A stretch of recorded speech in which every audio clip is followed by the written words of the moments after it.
Hey guys, welcome back to the Attachment Point News Roundtable. I secretly am at my parents' house using the green screen. There's their wine fridge. I do not live in this lap of luxury. I left the cat inside today so he can bother me during the podcast because I think Stuart's got a cat that might show up as well. So this is a Yeah. feline-friendly Attachment Point News Yeah, Roundtable. cat friendly. Yeah. We love dogs too, we're No, good. I know exactly, Yeah. but I feel like dogs have had their, dogs continue to have their day. That's Like, true. this will be a very cat-forward insurance, really niche, a really tight Venn diagram of cats and insurance. We're hustlers, man. We don't have time Yeah, walking no dogs right now, Just throw that's some what I'm food at saying. the cat. Yeah, there's the cat. He hangs out. It's good moral support. The dog's your best friend, but the dog takes a little effort. The cat, He does. he lets you He's run your your co-founder. He's your best Yeah. friend. Yeah, the cat needs me to succeed. He's like, look, I do not have a cheap lifestyle, so let's get this thing going. We're getting a little distracted with the cat wheels. The reason why the cat's stuck with me, but that's Yeah. So No, is the cat? I know. Is the cat wheel a possible reward for Marble? Could somehow It be could buying be. insurance? It could be. Equal, It could be. If we want to form a relationship, I can get in touch with the vendor of that. Okay. Unfortunately, I think as I said when we talked before, the days of the cat wheel were numbered by my wife's interest in the cat wheel, and the axe has dropped. Oh no! And the cat wheel is now—it's not fully out of the house, but it is now in pieces again. Okay. And it is exiting the house. But it had a good run. It had a good 9-month run. I feel Jokes bad. aside. This is a glimpse of what InsurTech Runner happy hours look like for anybody. Yeah, just talking about cat. Yeah. But Stuart, welcome. So we should talk Marble rewards around insurance. I have a vague idea, but thank you for coming on the Attachment Point News Roundtable. It's a really fun community to help be a part of for myself, and I love meeting founders like yourself and seeing cool, innovative ways people are changing the industry or adding to the industry. So thanks for joining me today. Yeah. I'm super happy to be here. It's funny. The whole sort of family of podcasts when I was starting off building an insurance product and business when I was at better.com, I had the first thing I was sent to do was to go up to the NAIC conference in Boston with all the regulators. Literally, we had decided to build the business a week before, and the head counsel of Better was like, go to a conference. I was like, this one?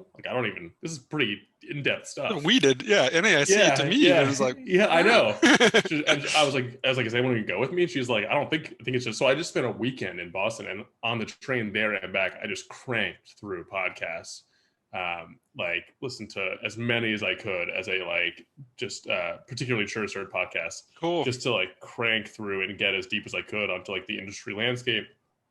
And it was invaluable. And they're all still downloading in my iTunes podcast. Yeah, Nick originally, then Tony's done a great job with that, being really industry deep. I've enjoyed, mainly speaking with founders just because they have a similar wild man energy that pairs up well. That's how I kind of got my knowledge base too, listening to Ryan Hanley's podcast back in the day, Agency Nation. I would just say, because I was scared of an office job, I'd go run 2 miles in the morning, listen through the catalog to catch up on where the industry was. So that's a cool hack you found too. It's cool. Yeah. If you can do it on your schedule, I agree. It's also, for me, it was more accessible because it is such an esoteric industry in some ways that it feels like you can on-ramp, but kind of without stepping in it. Maybe you can get some terms right. It's a weird industry. I grew up playing a lot of sports, gambling, and I've been a sales guy, and it's just sort of those random numbers, that back of the envelope math, that just general logic. I always say when people are studying, you need to memorize the facts, but you have to get what the industry is trying to do, especially on P&C. Then things will make a lot of sense. Totally. I totally agree. And I think especially the last 6, 7, 4 years as the internet has just swept into the industry as well, right? All this trend cycles are accelerated. So a podcast is a good way to keep up on that too. And I can't be mad at the old dogs. When I first got licensed 7 years ago, there was no old man who was like, hey, or woman, here's how I made all my money. Here's the keys to the kingdom. These are great relationships. Go take my money. Nobody really is itching to tell you how to peel off money from their pockets either. Definitely find your own way kind of industry. Yes, So Better was the first kind of taste at the insurance pie, and then that brought you over to Marble to a degree? Basically, yeah. I mean, so the bullet points are actually, so it's funny. I never worked in insurance until Better. However, and it's funny looking at your background. So my parents both actually met both working in insurance at Guy Carpenter in the 70s. That's crazy. Guy Carpenter ends up being part of the Marsh ecosystem. Guy Carpenter's high level, cool stuff. Yeah. And my dad has actually didn't go to college and just started working. I'm half English, so he started working at Lloyd's right out of high school. That's So amazing. Oh yes. he's been, yeah, exactly. Happy So it's accident. just, so that was sort of the background of like a lot of insurance talk, sincerely, like at home and stuff. Then I went to work at like a coding school called General Assembly. And then I went to Better when it was just a mortgage company. Built the business case for an affiliated agency for PNC and funded it, launched it, operated it, much to my parents, like, That's wild. well, like, look who's come home to roost. That's like funny. the insurance, you couldn't escape it. But so yeah, that was fun for them, and building it was fun for me. I mean, we had to navigate RESPA. We operated a fully separate P&L, fully separate office space, fully separate salary, payroll, and built that business up into That's awesome. a multi-million, national agency, which is still functioning and growing today. Yeah. You should have told me that. I'm gonna be bugging you a lot more for tips and advice and ideas Oh afterwards. yeah. No, I can talk about that all day. It's fun. It's impressive. Yeah, for myself, I was never the biggest student. Ended up doing comparative religion to the state school, and I was thinking law school. And then when I told my dad I wanted to get into sales, because he's a salesman, he's in the pool by like 3 o'clock every day. When I said law school, he's like, my friends work really hard. He's like, I don't know if they make that crazy of money. And when I said sales, he like patted me on the back and was like, son, salesmen make the most money in the world. Yeah. Speaking of the Godfather being a cat man. Yeah. No, I mean, it's there, these old habits die hard, right? And like I came back to it, and like the networks are helpful, the lessons are helpful. So yeah. There's an intuitiveness. So when you grow up around something, there's like an accidental logic you have. Like, yeah, I've been listening to my dad make sales calls my whole life. I could not agree more. And then I should be a better salesman than I am. I was actually making cold calls through the LA Business Journal list ever since I was like 18, Really? for the moving company I worked at. Yeah. No, it's funny how that like kind of background experience affects it. Yeah, it's like, I mean, exactly. Yeah. I know, but go on. Sorry. No, I was gonna ask. So Marble, we buried the lead. So Marble's doing rewards around insurance. So do they buy through you and get the rewards, or is it something almost like a honey filter you can put in a browser and buy wherever? Just curious. That's funny. You brought up honey as a comparison. So Marble, rewards and insurance, wallet for insurance, right? These are sort of two core products that we've built over the last year, and where we really see ourselves sitting in this kind of access layer, if you will, for customers. So we don't operate an agency. We work with agencies to sell leads off. When customers are members, we say members want to shop for insurance. We provide value to our members by doing like two key things. One is the reward. So you can earn rewards by referring people, telling us about other assets you have that may or may not be insured, taking risk mitigation steps, things like that. And all in one place. That's sort of all in one hub. And actually, it's funny, when we do our marketing, the all in one hub is actually more wins out over rewards for people. And that idea is that like customers have 3 policies, 3 accounts, 3 policies, 2 accounts, 1 PDF in their inbox. That what I was just saying to someone is like, insurance is this $1 trillion industry on the personal household balance sheet that's still sitting in like paper documents or people's inboxes. And unless you're bundled, which some people are for sure, you are sort of constantly chasing these documents down, figuring out what your coverages are, figuring out who to contact, figuring out where to make payments. So the goal of the Marble consumer product is to bring that all into one place. And you just have one credential, like you would with your Robinhood for stocks, your Mint for your personal finance, or your SoFi for debt. It's just we've just extended that sort of fintech model to the last big personal household balance sheet item, which is insurance.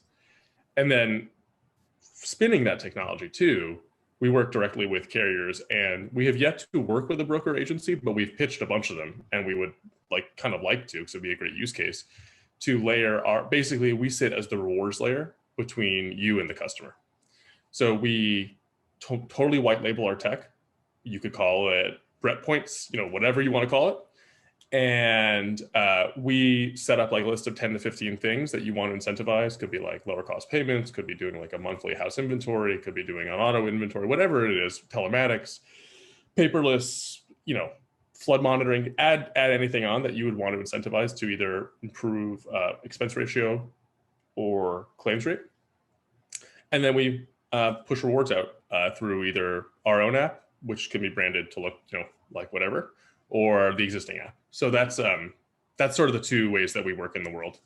And really, I mean, really candidly, that like you could just shortcut that whole thing by saying like, we're just trying to build stuff that customers like for insurance, that they like from like travel and banking. Well, what's funny you say that is honestly, I feel like it's like cheating a little bit being around insurance, even with like APIs for instance, being useful in travel agencies 20 years ago. Speak of the devil. Look at that. Look at that. Unbelievable timing. If I can't, I swear. So you might hear him talking in the background. But it's kind of, we're lucky to be in an industry that's so heavily needed. It's complicated that we can look at other things that have gone well in other spaces. Yes. Pat Kloss from MGV, I'll give him a shout out. It's funny because sometimes we look at insurance as this like $7 trillion thing, but we forget that there's like. Oh, I can't see. I got my MGV water bottle right here. All right. I'll throw them in. They've made it all the way to the show notes. If you got the water bottle too, we'll tag Pat. I'll ask a question off camera. It's just cool. You can kind of see what's worked other places, but you have to remember like it's a whole ecosystem and some parts are going to be more profitable than others, and it's not always $7 trillion for every bucket, and sometimes operating margins on certain slivers are going to be really narrow. It's cool too hearing like I'll call it the next level way you're thinking about it, combining the startup experience with your parents being around insurance. It's cool. It seems like a lot of natural baked in logic. It is. I mean, I think the other thing that, and I felt this way a lot when I was standing up Better Cover, which was what we call the agency within Better. And I still feel like this today, right? It's like, we're backed by like IA Capital, like basically maybe the longest standing pure insurance focused VC in the US. That's cool. And like, I guess the point in all that is that like I don't have a ton of like move fast, break things mentality around working in insurance. I certainly have a move fast mentality, but like, you got to kind of respect the fact that this industry has been around since like sea travel was the primary way of moving goods and services. And in fact, what kind of created the insurance industry. And I think to be like really, I think, again, like there have been players who moved into the space with a lot of confidence and a lot of like, we know better, and they have failed, or they are sort of not seeing, they're seeing themselves being like slowly consumed by the Death Star of the large, insurance carriers. So I'm not totally saying like I come totally in peace, because I think competition is good, but it's also be foolish to be like, oh yeah, we're gonna just like totally like reinvent this thing. Yeah, like why do all these smart people not think of these obvious solutions? It's like that's not true either. Like guilty as charged. 7 years ago, I had been around a startup, kind of mid-teens or whatever that was. Felt like a decent sales guy. I thought I was just gonna hustle and outrun people. I thought it was a lethargic, kind of goofy industry. I didn't realize how solidified the relationships were, how much wisdom was there, how much knowledge was there, how much depth. Like I'd sold copiers and office moves before. Don't get me wrong, like moderately complex, and you have to present some knowledge to build confidence. Nowhere near the depth that you got to present things out in insurance and understand really what's going on with the company. I would compare insurance to, I've worked around restaurants a lot and bartended, to like an old seasoned worn-in restaurant that's got a lot of regulars, and like the equipment looks like it's falling apart. The layout's funky because it wasn't built in like one section. It kind of kept getting built out further. Added, The cocktails seem kind of simple, but somehow everything's just like a train that won't be stopped. There's a traffic flow and it works. It all comes together somehow beautifully. I totally agree. And you said like regulars and people have been and the people that work there too. So they know each other. People come for certain things like that. I mean, you touched on the relationships piece, and again, like we were to go, because it's sort of like a better case study in some ways than Marvel, because I like have sort of seen it through.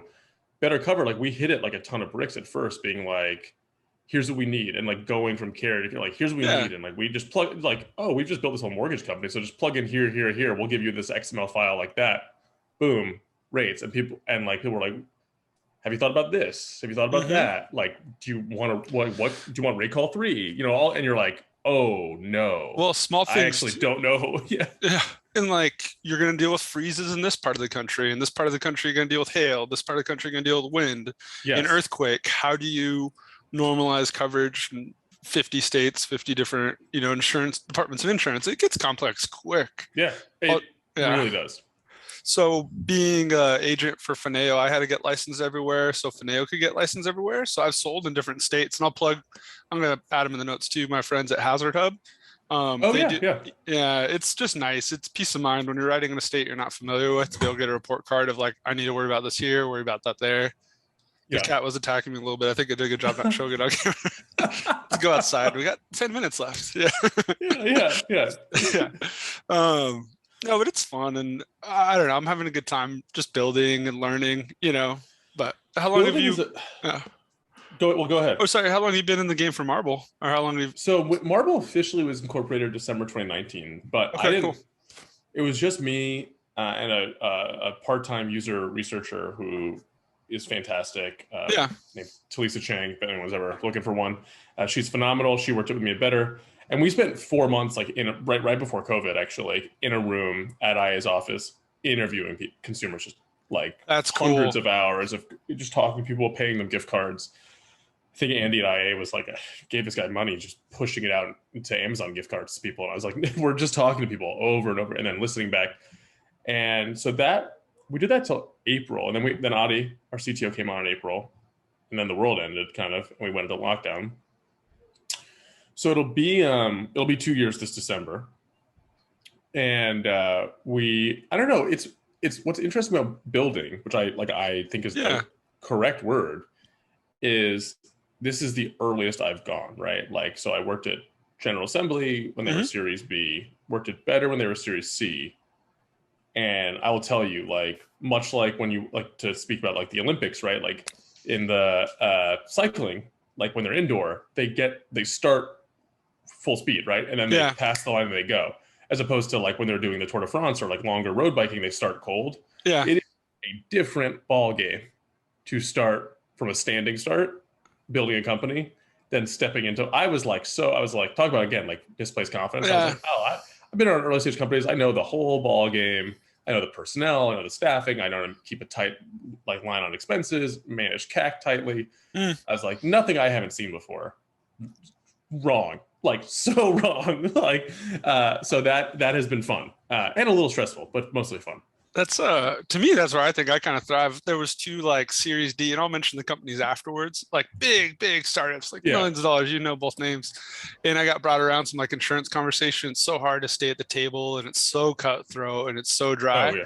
I kind of like the early where it's like make something out of nothing, put it together. It's fun to me because it's like controlled chaos time. I'm a little bit worried, when things get Yeah. really suited up. It's control chaos, and I think that Yeah. like control is like you really do feel like you're in control of your own destiny a little bit Yeah. more too. Like the forces, like the bigger forces of a larger company that organically occur, competing priorities, Yeah. internal, like whatever. Whereas now it's like we can get all 7 people in a room Hmm. and hash it out, and be like, here's where we're going by 2025. That's pretty cool. Well, for me, it's just loose ends and kind of knowing, like, I know there's like one compliance thing I need to check off. You know what I mean? Like, there's like, you're like, okay, just kind of getting those under control.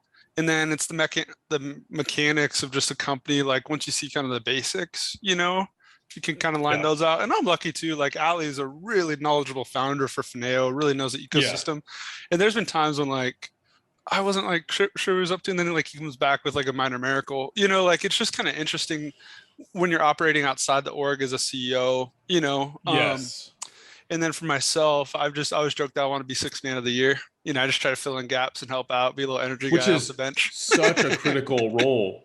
I mean, I feel like that's like been a lot of what my career has been. Yeah, Like at startups, like at General Assembly, like I had a title, but I yeah, was literally just like bopping over here. I mean, even a Better, right? It was like revenue, fundraising, and yeah, there was all of a sudden it's like, actually, we need to create an insurance company. yeah. Like, When you're talented, I people get, find work for you. yeah, exactly, yeah. But no, Yeah. I do think it's like it is. It just feels like there's so much opportunity Oh yeah. when you're not constrained. Well, the other part is you have to be okay with feeling or looking dumb sometimes. When there's a lot going on, you're not always going to be prepped on every meeting, or you might not catch up, or it might take you a second to get your bearings. And then it also seems like you have to be okay with being like, I don't know this, or I'm not comfortable with this, or this is past my expertise. Sometimes you have to wave the flag a little bit too. It's not like I don't think it's like what people expect as an answer. It's just so funny you said that. Like expect as an answer when they ask the question, but I sometimes do think that like my founder superpower, as it were, is that like I'm pretty much never been uncomfortable looking dumb. Like, Yeah. I am like very happy to laugh at myself. I'm I'm actually like more very, uncomfortable looking smart or rich. I'd rather do the opposite. exactly. Yeah. Yeah. It actually plays well to my strengths. It's Is laying that the like, cut. You know? yeah, but I'm very happy to be like, so I think for a long time, like, and then maybe you develop that feeling in like whatever college or whatever. And then like you get to the professional world and you start to bring that forward. And then you start to realize that like other people don't know stuff too. Oh yeah, that's But the like other one. you're the only one asking it. So the amount of times I've been in meetings and be like, I'm sorry, like I'm so like, this could be totally my fault. I do not understand what was just said. And then people will be like, yeah, actually I don't either. And it's like you're like, wow, we just saved so much time. My buddies and I joke that like at a certain point, like I'm 36, you're like waiting for the adults to enter the room. I know. At a certain point, you're like, oh shoot. And don't get me wrong, there's so many knowledgeable people that were 10, 20, 15 years older. Some of the best books that have been handed to me were by people, at the time twice my age, but that was a funny one. And like just that greed, not to nerd out too much, but my best friend and I had like another friend that went to a really smart business school. And then now he's still like talking to us about work stuff. I was like, he went to find better horses and he's stuck with us, just little scrappers. No, I know. I mean, I'm like, again, I feel very, I mean, I have, great friends that have gone to great schools and become great, worked at like McKinsey and stuff like that. And like, I'm, I went to college in Ireland, was an English major. Yeah, comparative religions major at Cal State Florida. Yeah. And I mean, and it's not like I would not say it's anything to do with intellectual horsepower. It's just like the path, I think, for both of us, really. It's like, I've just screwed up so many times and I'm pretty good at remembering where the potholes are. So at least people can be like, hey, like, where did you mess up before? I'm like, oh, I'd be happy to tell you. It might be an openness to experiencing too. I know there's different natures. I started out as a psychology major, but maybe just a big openness too. Like you went for that experience in Ireland, you go in here, maybe it's just that ability to be comfortable being uncomfortable, as a big Seneca thing, Tim Ferriss thing. Yeah. Yeah. It is like stepping off. It is like the, Indiana Jones, like penitent man will pass, like just like stepping off and being like, look, I think I'm going to find a foothold. And that's sort of served me well. Yeah. Well, you just get around the next bend. You're not going to know from here to there, but you got to get around the next bend. I've never sailed. I've been on the ocean on a boat that was smaller than like the Catalina Flyer, like once. But it seems like you're tacking, you got your destination, you're using the stars, there's the wind, there's the waves, and it's a serpentine route to success. It is. It's not quarterly necessarily. Yeah. And that's tricky. And I think large organizations, because they're hard to manage, because they're like, the Titanic, like they need to plan really methodically. Mm-hmm. Mm-hmm. We were just going, it's funny, we actually just went through this internally, not to like get too inside baseball, but it's like I'm a big lover of OKRs. I think they're a pretty good planning mechanism. I don't think they're perfect, but I think they're just about as good as you can get. OKR, sorry. Okay, yeah, objective and key results. So cool. It's this book by Christina Wadke called Radical Focus, and it's basically the very basic framework is you set an objective, which is like a big, meaty goal, and you put it pretty far out. So like, I can tell you actually. So like one of Marble's like 2022 objectives is we prove that we're a substantial and differentiated insurance consumer product, and then you put 3 key results underneath it, and you say, if I've achieved these 3 key results, I know I've achieved that objective. And but what just the lesson that we learned is that like, I put this sort of framework over the team because I've used it in the past, again, with bigger teams, but it led to us we actually became like too bureaucratic as a result. Okay. And there was like these like communication channels developing, and people were trying to like run things up the ladder. And eventually it was completely around my neck, but like I brought the team together. I was like, look, I think I made us like too fragile. Yeah. Like I put too much process in place. Like we are 7 people. Like if you have an idea, a feature, a bug, a problem, like run at it, check in with your manager, but like we don't need this whole bureaucratic structure anymore. Yeah. And that was interesting. That was interesting. Yeah. I like tried to like, that's a screw up that I'll remember for to tell someone else when they ask me. Honestly though, it's funny, maybe as we kind of wind this down or kind of come close to the end, like you're going to start with like a natural talent and you're going to start with a natural gap. And like I was saying, I feel good at the low level, kind of crazy, just put something together, get it done, get out the door. You would start to kind of higher up the ladder, kind of more involved. So you're sort of learning to unstructure, Yes. where I know I'm going to have to get more structured. I know, for instance, I'm going to be helping out around sales a little more. And I told the other guy, I was like, hey, I'll roll up to you. You keep track of the metrics. You let me know what I need to do. Call me out when I'm coming up short. Let me go help you out with this. Let me go, grab a knife, go in the trenches and help you out one-on-one. But I know like I don't have that. But, as I grow and mature in my professional career, maybe I'll have to get a little more of that. So, we're all, yeah. But like that soundbite is right. It's like learning to unstructure has been, for me, even someone who's been around startups my whole career, like I was like, you've got to allow, we're too fragile. Like if one single decision can cause the whole thing to come to a stop, I've screwed up. So you're right. I mean, it's just, No, the anti-fragile Nassim Taleb kind of component that's why I keep you, the Taleb thing, exactly. Yeah. You need, the way I think about it, like Fineo's got a big goal this year. I'm like, okay, the CEO can get done, chief compliance officer can get done. I'm taking shots on goal. This other person can take shots on goal. Marketing and sales can work together, take a shot on goal. I was like, any one of us could luck out and get this done. The fact that we have 5 people taking shots on goal, like I feel good. Yes. Any 100%. one of us could accidentally bring it across the line. Yeah, exactly. So rather than like you're saying 3 mission critical things to hit one point, it's more, trust your people too, right? That was, it's like the team that we built, and it's very similar to Fineo, is fantastic. And I'm like, you know what? This process will matter when I know people a little bit less. When we're 30, when we're 40, maybe I'm not involved in hiring every single person. But today, like, I really trust everyone on the team. And it's like, I trust them to make a decision, and I trust them to tell me if it was wrong. Yeah.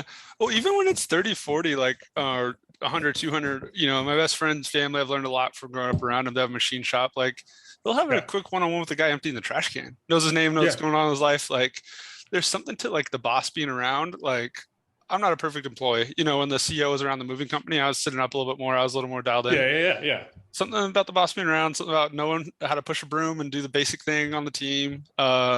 Something about that familiarity. It's a little bit of everything. I know.